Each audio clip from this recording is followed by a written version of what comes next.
Thank you, Adil, for agreeing to come on this show. And Pleasure. it's a privilege to be hosting to you. And you are a seasoned veteran and renowned HR professional. And based on your experiences, we would like to shoot out a rapid fire 10 questions to understand your perspectives on the people side of business.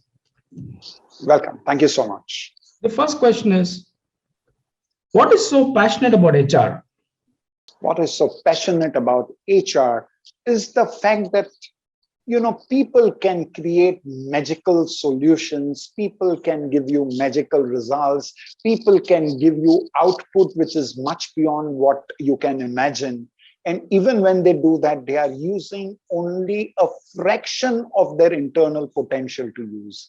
The greatest blunder that most of us have done in organizations have started believing that humans are only resources, versus the fact is human is a potential, and the sheer potential that's lying inside, which when unleashed will give huge results.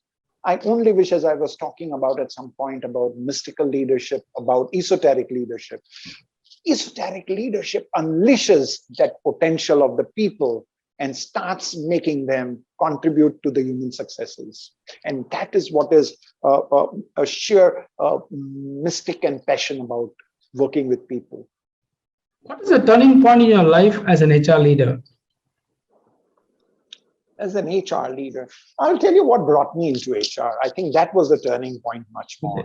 So I began my career as a lawyer and I was more into law. I qualified myself as working with a law firm. At some point of time, there was a huge strike which was going on with a veteran trade union leader by the name Datta Saman. And everyone used to be damn scared about him. They were feeling that, he was unreasonable. No one could talk to him. He was only violent and things like that.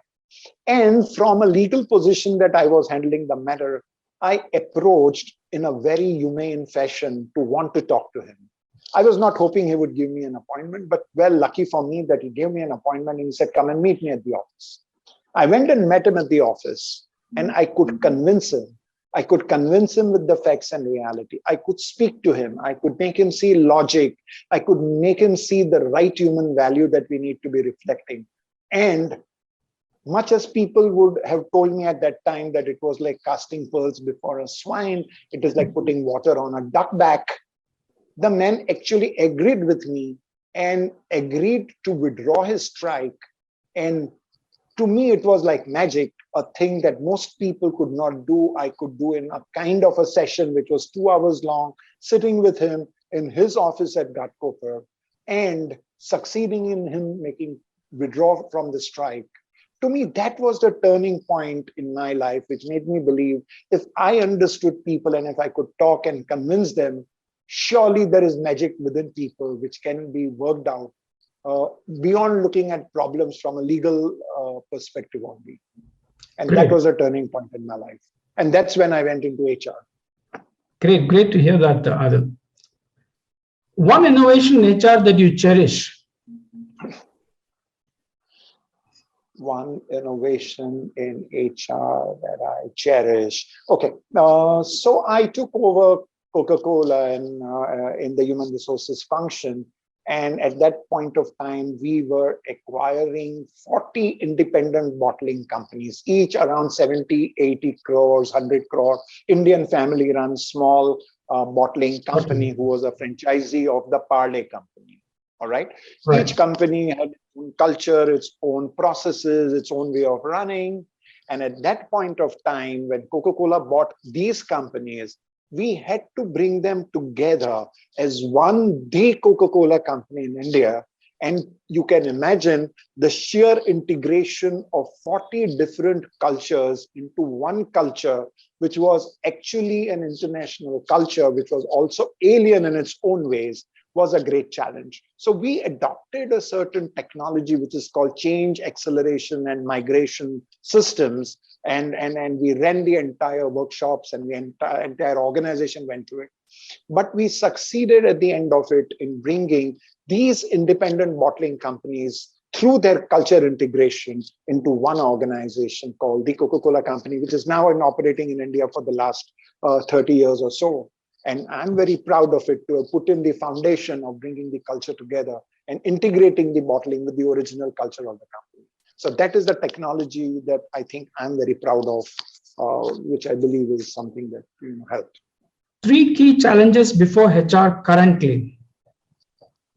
Currently, or 3 challenges to HR or in the current situation, you're saying? Yeah. 3 key challenges that HR is facing, not to HR, but what are the 3 challenges before HR? Okay, number 1 is, well, everyone knows that we are digitally leapfrogging, all right? We are getting into a total leapfrog. Right. We would have reached that stage 30 years later, but the pandemic leapfrogged it and brought us into the digital technology 30 years into the new technology. Now, having done that, the challenge before HR in this situation is, what is the model of the business that will have to be adopted as a leader? Because I don't see the HR role only limited to the people of the organization. HR is a leadership role, all right? It is something that has to influence leaders. Therefore, the challenge before HR at this point of time is, what is the right leadership model that needs to be adopted in the given leapfrogging of digital technology? And secondly, in that situation, what is the kind of manpower we will require in terms of number, size, shape, characteristics, capabilities, and competencies? So that is one of the greatest challenges. Do we continue with what manpower we had in the same shape that it was? Or do we acknowledge the cognizance of this digital leapfrog, and what are the changes that we need to be making? That is the first one. Currently, the understanding of digital capability is limited to Zoom, Google, and team meetings, all right? So people who can do Zoom, people who can do Google Meets, they believe they have arrived on the threshold of technological advancement, versus the reality is that this is only a connecting technology of a very, very short period of time. It came into real prominence because of the pandemic situation. So how do we induce the digital capabilities in our people beyond, and what kind of footprints do we require to be able to manage the human resources of an organization, not HR departments of the organization, the talent resources in the organization, without making them feel that they are digital resources? How do we tap their digital potentials to be able to contribute to the organization? And with the changing economy comes in this, we believed before the coming of the pandemic that we are going to have the millennials coming in. And everyone kept on asking, now millennials will come in. Now there is gig economy. The pandemic period has made organizations realize that it is not the age of the millennials, but now it's the age of the perennials, which means whoever, irrespective of their age, color, shape, size, qualification, whoever can deliver to what the organizational need and challenge is, the world is going to belong to him, because no longer is he expected to travel. No longer is the level of things that we believed that the youngs could do and the older ones could not do. Those kinds of limitations have gone. Women are now participating because they don't need to be physically going to office, so they can continue to manage their domestic systems along with participating in the work of an organization from their home environment. All right. So all of these challenges which are coming and which have been reshaped, the entire insight has been reshaped. Therefore, how do we use this entire reshaping of insights to be able to deliver to the organizations of the changed world what the talent and people requirement would be? Those are the 3 challenges which most HR leadership should be focusing and putting their energy on. Great, Adil. The next one is HR as a business partner or an employee champion? So why do we take the 2 as 2 different ends of a spectrum? Actually, according to me, in my understanding, it is employee business integrator. HR plays the role, as I have already explained in my concept to you, of whole system integrated plasticity. Employee subsystems and the business subsystems are not 2 separate things. They are 2 parallel subsystems, both of which need to club together to be able to create value. HR is the employee business integrator who integrates the two systems, ensures that they are on trail and track to be able to deliver the enterprise three purposes of creating value, creating happiness, creating flourish. And that is what is very important. HR decisions based on gut feeling or data? So number one is, I cannot say that again, two are different. Number one, your gut is your intuition, and intuition is based on your unspoken, undefined experiences of so many years, which have all gone inside. I would have loved to give you a short example if we had the time. Do we have a time for a small example on this? Yeah.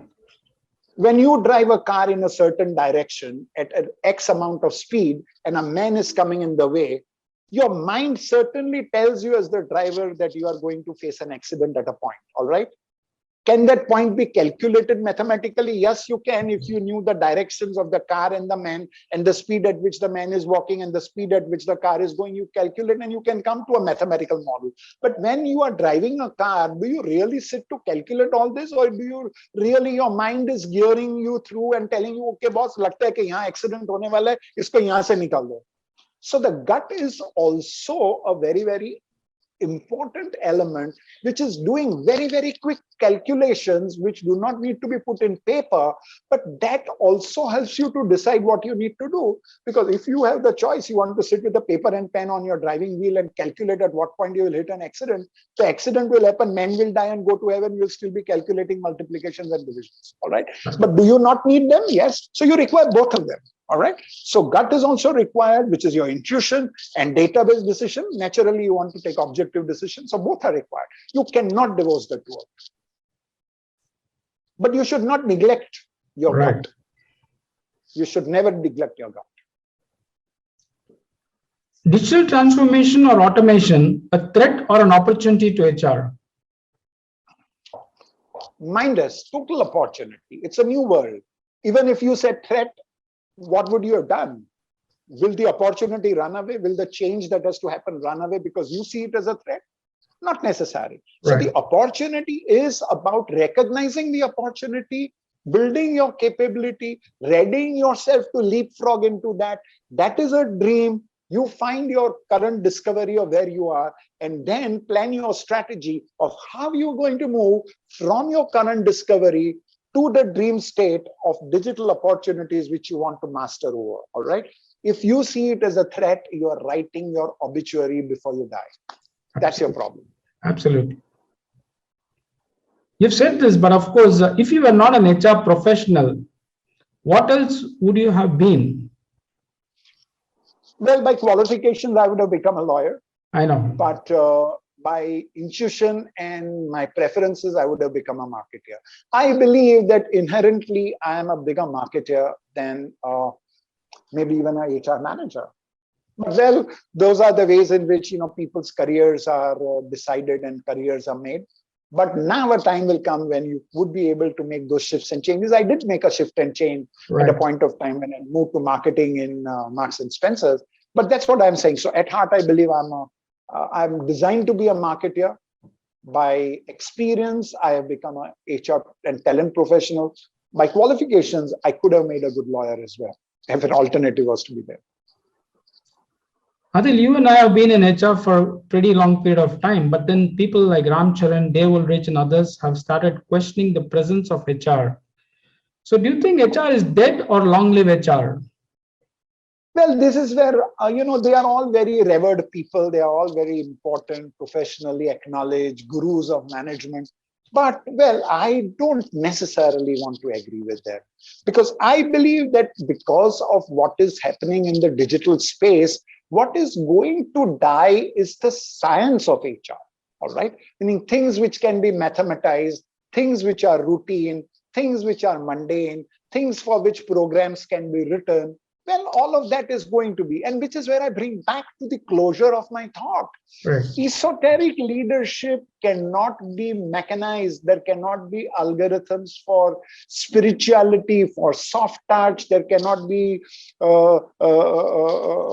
compassion, compassion, for directions, for hand holding, for empathy, sympathy. So those are the arts. So what will die is the mechanization and the algorithmic modeling of the science of HR. All right, you could make a performance management system, which is a fully online system. You could put in a business scorecard, which is a fully mechanized system. You could mechanize an entire talent acquisition system. Right. So the mundane part of HR, the science part of HR, which can be put into models and algorithms, those will vanish over a period of time. So that, see, my feeling is that these gurus have also misunderstood the role of HR. The mysticism of HR, the magic of HR. Now, HR department may die. That's all right. But the question is, we are not here to run HR departments. We are here to get the maximum out of the potential of people. And therefore, leaders will have to reflect a huge amount of esoteric leadership, irrespective of which department they are. All right.